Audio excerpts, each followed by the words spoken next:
Hi, it's Brian. It's January the 22nd, and wonderful news. Congratulations to President Obama, and of course all the news in our local papers. So in the Dominion here this morning we have a wonderful picture of President Obama, as you can see, and the next day the Dominion followed it up again with our local paper, with the President at one of the balls that he'd been invited to attend. Wonderful. Right, so the President will now have to get down to the serious business of leading the free world through its most serious crisis that it has known. And obviously it can't all rest on the performance of one man because he is actually essentially a figurehead and symbolic, but he's certainly given a new generation impetus to stand up and be counted and to look for a new direction. And so it's my sincere hope that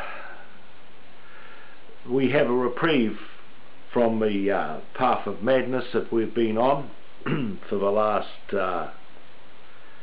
we can't say it's just George Bush unfortunately, but for the last 50 years anyway, we've certainly been somewhat committed to a path of destruction.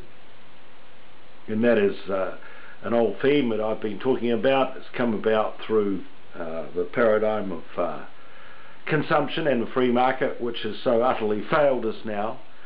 But my fear is that even with this dreadful recession that's taken place, the real message about what is happening hasn't actually gotten through to people who make important decisions. And it seems to me that there's an attempt to reconstruct a society along the lines of the existing paradigm, which is absolutely utter futility. Anyway, enough of that, because I've got some things that I'd like to show you. Looking on the bright side, the garden that we started towards the end of last year, and our growing season is actually performing quite well. And so I'm going to go outside and we'll have a quick look at it and show you what one can do with very small spaces and a certain amount of creativity. So now outside, and here we're looking at courgettes which we've been growing in plastic buckets. As you can see, they're actually doing quite well. There's some big courgettes coming along there, and down the path past the kauri tree, which I'm so fond of, into the bright light. Doesn't go so well with the camera, some washing on the line. But look at our tomatoes, guys.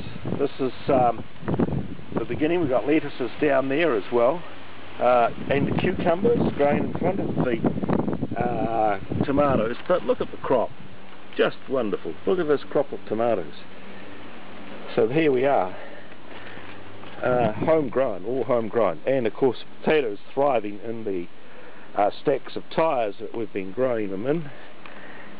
And of course down below here, well, lemon tree doing well now, it's getting some sunlight, and down below the beginnings of some corn, dwarf beans, lettuces, and of course we can see the rhubarb doing very well indeed. So we go past the tomatoes again and come back up the path along the side of the house. Shall we go for a quick stroll around to where we have other things growing, and of course our emergency water supply, which I am so proud of, installed last year, and I showed to you after I'd had it installed. Around the corner of the house, and my goodness, we've got the beans from Jack and the Beanstalk here, these were only just a short time ago, these beans were established, and look what they're doing. So here's hope again. More courgettes in an old stainless steel tub, and peppers, green peppers. Got some little green pepper plant, little green peppers growing on cucumbers, and of course our old friend the cat. So there you are, there's Jem. She's looking a bit unsettled, and of course a bit of a view here looking out from one of my decks, the harbour. So there you are, back again to Brian, and God willing we'll see you again soon.